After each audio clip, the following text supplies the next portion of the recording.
list, if you don't mind. They released 20 through 11 Right. of the top 50 rappers of all time. Rappers, MCs, however you want to call it, you know. Big Daddy Kane's at 20. I mean, aren't you just happy that they were coherent enough to put him in the top 20? Like, aren't you happy he made the top 20 for them? Yeah, yeah, I guess so. We'll talk about it. Missy Elliott at 19.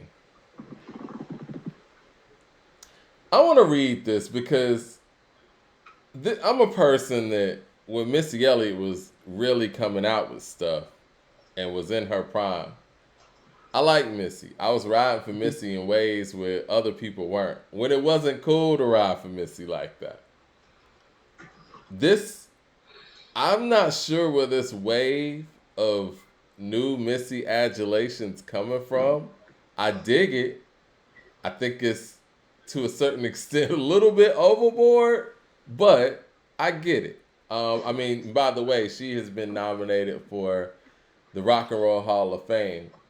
And again, I love Missy, but over Snoop Dogg, I can't co-sign that. Eric Terrell with the super chat says Rakim should be top 10, but should be behind LL Cool J. Be behind LL Cool J, who was top 5. I say this because of the song "I Need Love." It's a game changer. One of the most game changing songs in rap. Said one of the most game changer songs in rap. Yeah, I got you. All right, so this is what they say about Missy because I really want to delve into this because we're getting close to the top 10. I think that this 20 through 11 is probably more interesting than the top 10 because we know who's left now. So they say one of hip hop's most creative visionaries, Missy Elliott, began honing her skills as a rapper, singer, songwriter, and producer as a member of R&B slash hip hop collective Swing Mob in the early 90s with her childhood friend producer Timbaland. After collaborating on projects with Elliott and others, the pair focused their attention on Elliott's solo career, beginning with her arresting 1997 debut Super Duper Fly. While turning heads with the singles The Rain, Hot Boys, Get Your Freak On, Work It, the acclaimed album The Real World, Miss E So Addictive and Under Construction, This Is Not a Test, she crafted a unique, futuristic, funky, and totally unique style of hip hop that found her rhyming, singing, scatting, or doing whatever the beat might spontaneously spark. Lyrically, she pushed hip hop boundaries regarding female empowerment with fearlessness that also embusses her innovation and still influence music videos. In 2020, Elliott ranked number 5 on Billboard's Top 100 Greatest Music Video Artists of All Time. What are your thoughts about Missy being so high here? I wouldn't have her on this list because I've always told you I wouldn't identify her. What she brought to the table was so unique unto itself that it is hard to classify her as a rapper or a singer. She is a true hybrid. It's kind of like Future and how I feel about Future. Like it's very difficult for Except the me to. music is more creative and better and more genre bending and pushing. Like Future's doing something like Well, I different. mean, I guess She's that depends on creating who you something different. ask. I guess that depends on who you ask. But I I'm I feel what what's you're saying. I mean, if you think that Missy and Future's creative license are the same, like I mean, I don't know what to tell you because it's not like the same level. That's what I mean. And creative license matters in a field of arts. I understand what you're saying, but like I said, I think it depends on who you ask. You know what I mean? Like if you grew up in Missy's era, you're gonna feel that way. If you grew up in Future's era, you're gonna feel that way. I mean, I can't say who's more creative. Future basically changed the way everybody does everything from his start forth. I mean, he has way more kids than Missy does.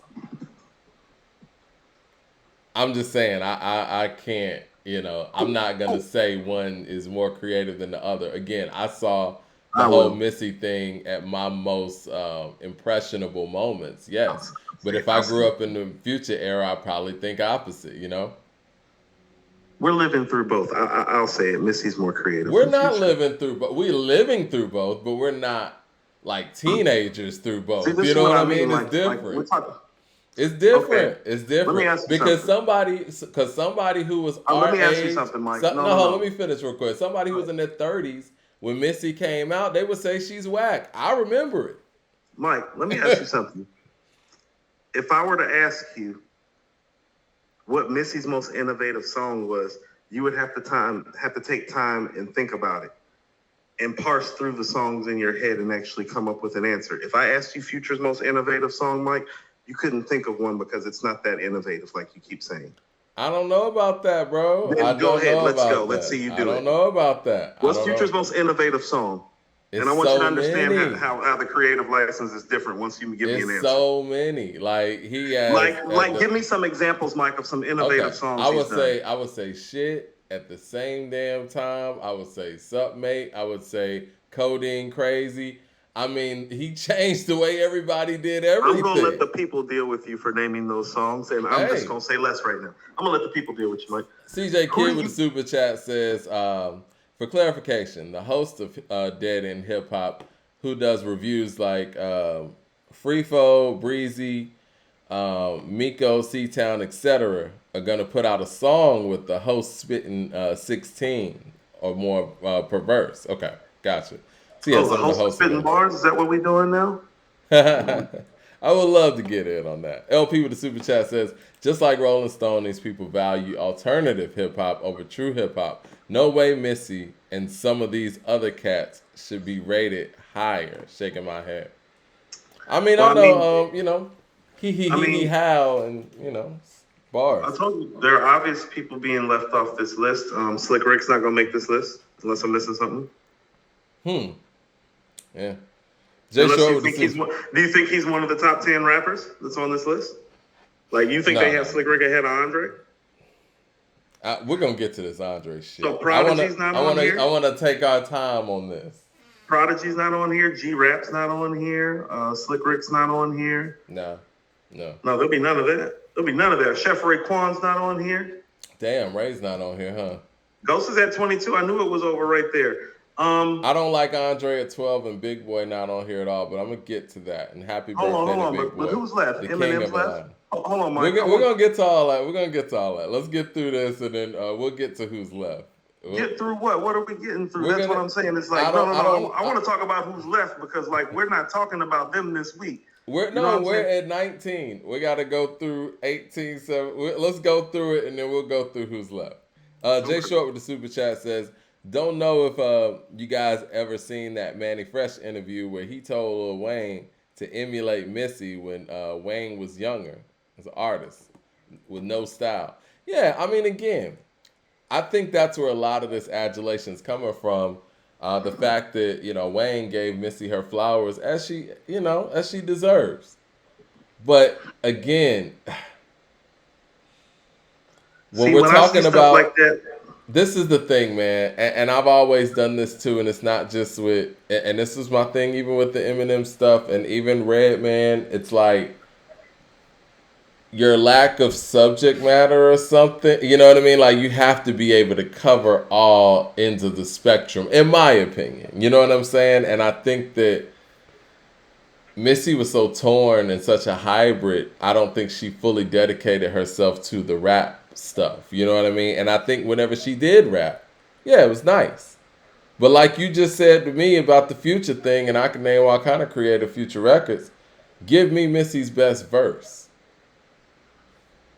bar for I can say the bar. same. See, that's why I was bringing up the innovation. Like I could do the same thing with Future. That's why I'm That's what telling I'm you saying. that. You're proving my point, though. I look at them in the same way. Yeah, I except for don't one even put them creatively on is these more lists. innovative. No, I get what you're saying. I'm saying the separation is in the innovation. Like I don't you're know talking about about that. both of them having unique styles that blend culture and blend genre. Oh no, I'm telling you, it's like, well, yeah, one of those is like, I don't know, a 10, and the other one is like a 7.5. That's all I'm I telling think you. they're both tens. I mean, It's not a 10, when Mike. you're the most influential artist of your era, you're 10. He changed the way everybody did everything. But Mike, this is what I keep trying to say. It's like you say that, but it's not. I It's think you not. need to ask somebody who grew up in the future era, is his innovation a 10? Okay. See, this is what I keep trying to get you to understand. It's like, okay, Mad Max is disagreeing with you, by the way.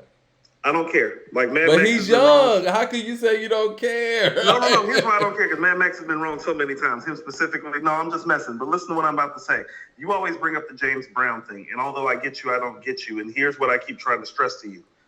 Well, music as we know it is better because James Brown came around.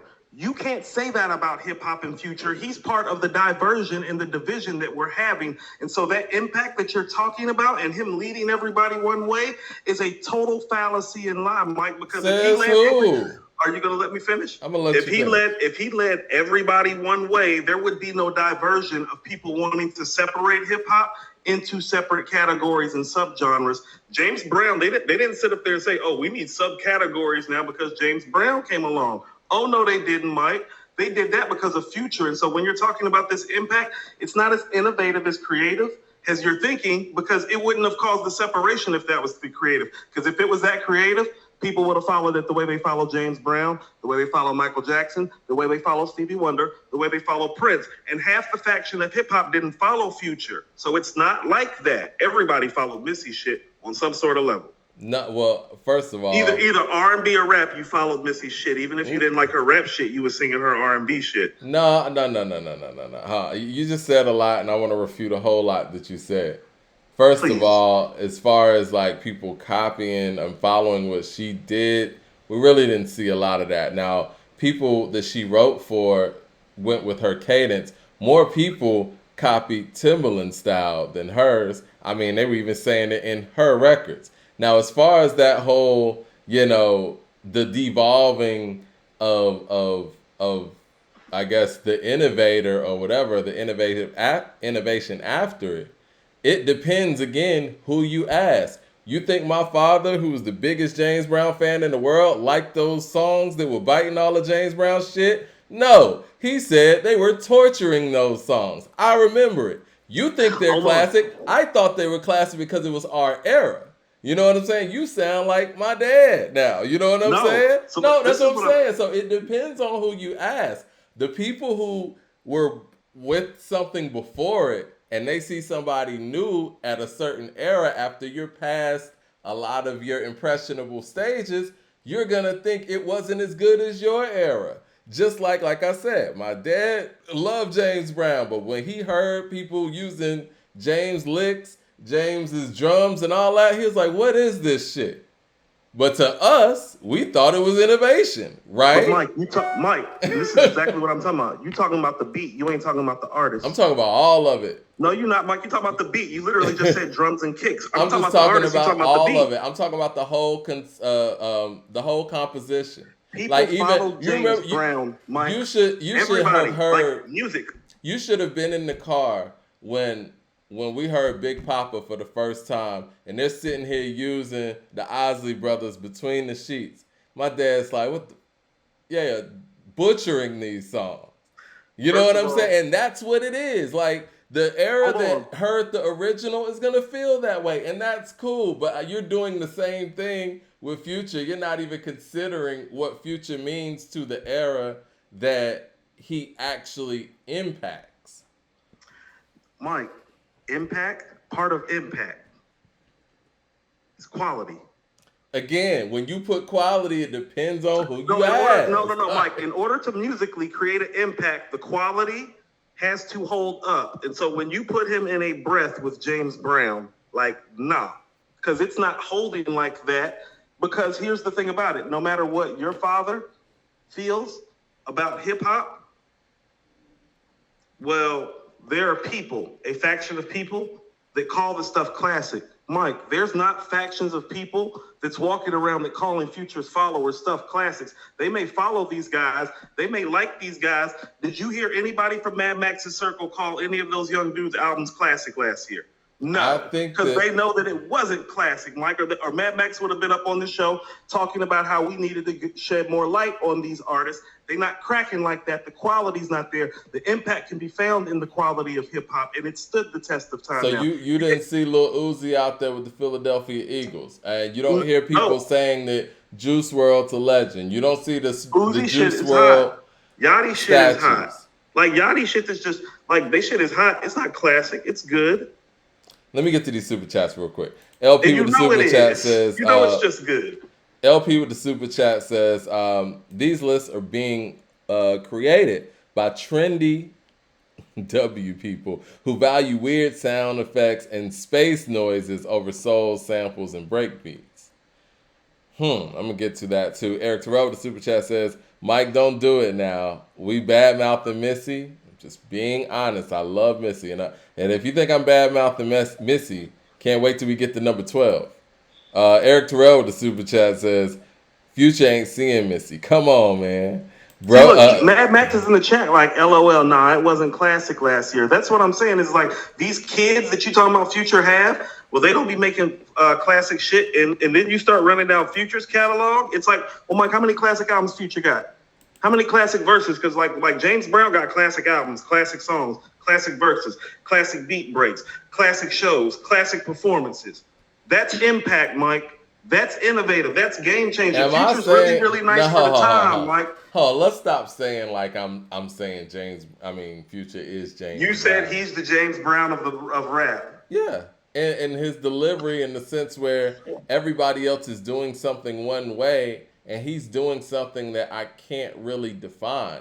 That's what I'm talking about. I'm pretty sure when James Brown came along and everybody is singing in chords and you got these 5-part harmonies and the Motown stuff's going on and this man's not even singing like that, I'm sure people are like, I don't know how to classify this. Is this R&B? Is it like, what is this? That's what I'm saying Future is.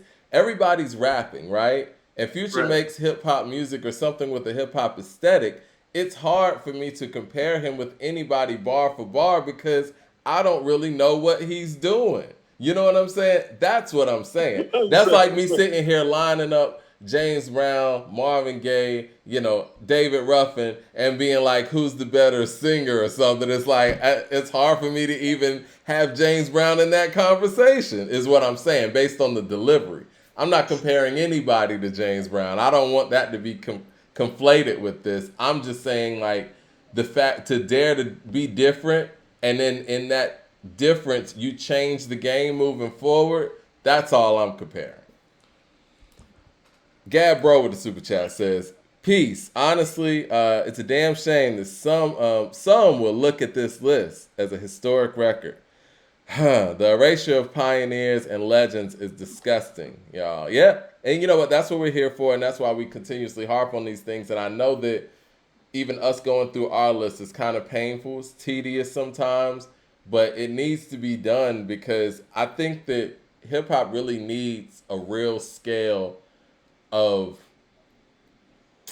quality, right? And we just talked about that, just the overall quality and standing the test of time because, they do it in other genres and they seem to always get it right in those genres, but with hip-hop, it seems like these lists, all-time lists, get conflated with who's hot. Now, we do have to have people who are immovable from these, you know what I mean? Like, certain spots, having Rakim at 13, that just can't happen. I don't care how hot somebody's been over the past 10 years. There's not 12 people better than Rakim. And if you don't know too much about Rakim or you're not familiar with him, you need to go back and get acquainted with that stuff. That's what we had to do. Hold on. So listen. So this is what I'm saying. So, Mike, yeah, when you're talking about impact is often generational, right? And that's why quality matters. Because what happens over the course of time is that somebody like Future that's at 33 or something on the list, yeah, and Rakim, who's supposed to be like somewhere in the top 3 or 4 or 5, well, Rakim starts sliding back and Future starts moving up. Mm-hmm. And eventually Rakim ends up at 18 and Future ends up at 19. And Mike, no.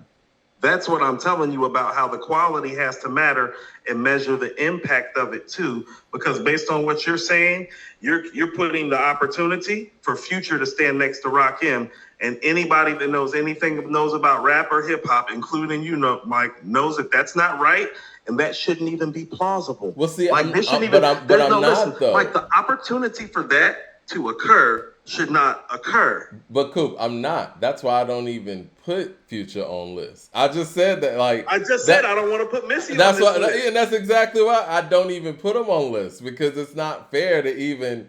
I can't match them up bar for bar with anything, and it's like I can't do it. That's what I mean. They don't deserve. Not like they don't deserve to be on this list, but they kind of don't deserve to be on this list. Yeah.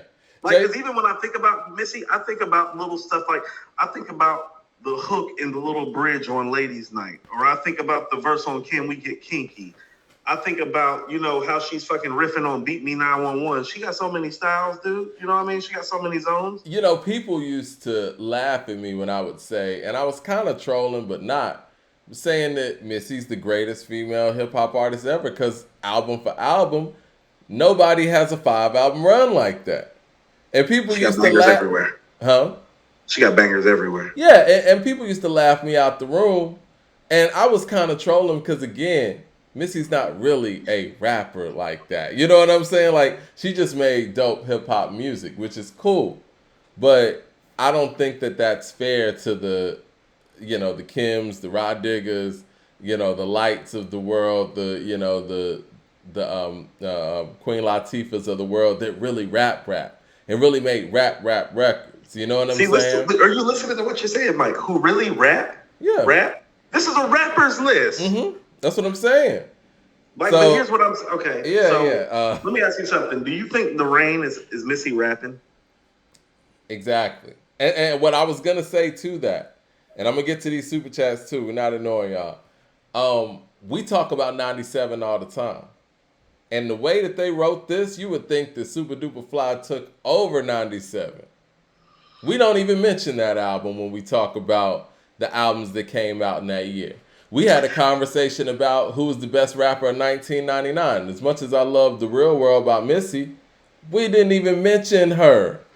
Because we don't look at her that way. We never did. Exactly. We look at Future as a rapper in the top 20, and to be in the top 20, you have to be thought of in that way, where it's like, you know, this, and this came out that year. Now, we did overlook Mos Def for 99, and I do think that, you know, there's some real consideration there, because Black on Both Sides is a banger. But I think really from a mainstream standpoint, Missy didn't hit stride to them, the others, until 2001 maybe, with Miss E So Addicted. And then when Under Construction, which I think is probably her best hip-hop album. But all the albums have their moments. I think there was a real focus on making a hip-hop album with Under Construction, though. Okay. Jay Short with the Super Chat says, Mike, Future can't write a 1 in a million or make it hot. Those aren't rap songs, but Future's not Missy level. Future's different, not creative. He wrote Drunken Love, though. That's not 1 in a million level. That's the whole point, Mike. That's what I'm saying. All I'm trying to tell you is that creatively, if you're talking about a creative license level in terms of how somebody's operate, hey, Mike, most people can't even reach a 7.5 or an 8. So that's actually giving Future high praise. Missy some other shit, Mike. It's some other shit. She has Timberland, too. 36 Chambers with the Super Chat says, competition and MCs were better in Missy's era than Future's. And that needs to be taken in consideration. I love Future, but Missy 100% stop this. Well, you know, it's funny that you guys say what you say about Magoo as a rapper, and you say what you say about Timberland as a rapper. Now she had high competition. Come on, guys. It's very problematic that you brought Magoo in here, Mike. That's who she rhymed with. Y'all talk about competition, man. It's shady, Mike, what you just did. I love Magoo. I love Magoo. Q-Tip, that's why you love this Magoo. This is what people say. Rapper. No, Talib Kweli got on his podcast and said that Magoo's a whack rapper. That's what he said. I don't be saying. Truthfully, one of the first albums I bought with my own money was the Timberland and Magoo album. Yeah, I fuck with them. But people say You Magoo's want whack. Jumps the Boogie?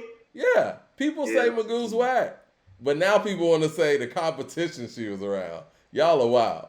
36 Chambers with the super chat says, Mike, the way your father hated 90s hip hop is how certain fans feel about Future.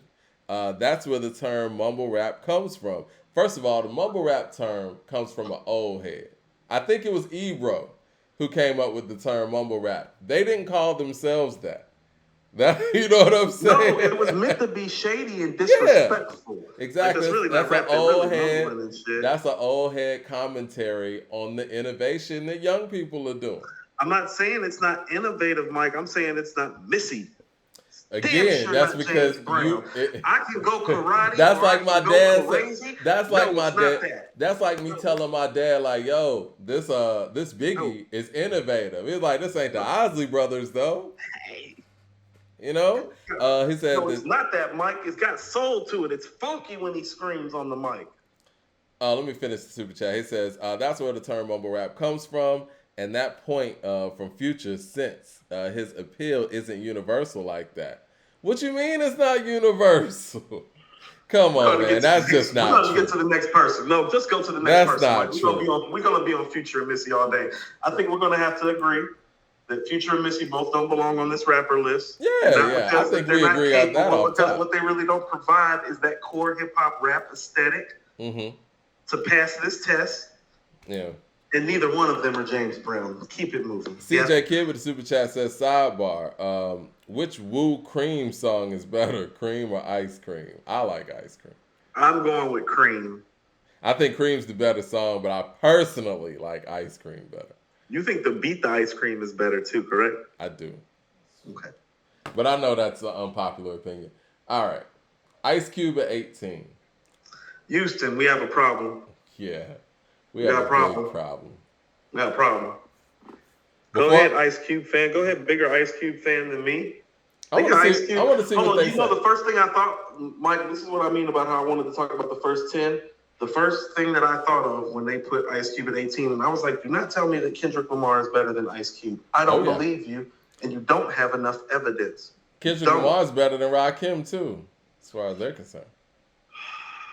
This is what it says, all right. Told you, feel like the 80s and crack back again. I don't know what type of drugs people are using now. It's some special shit going around.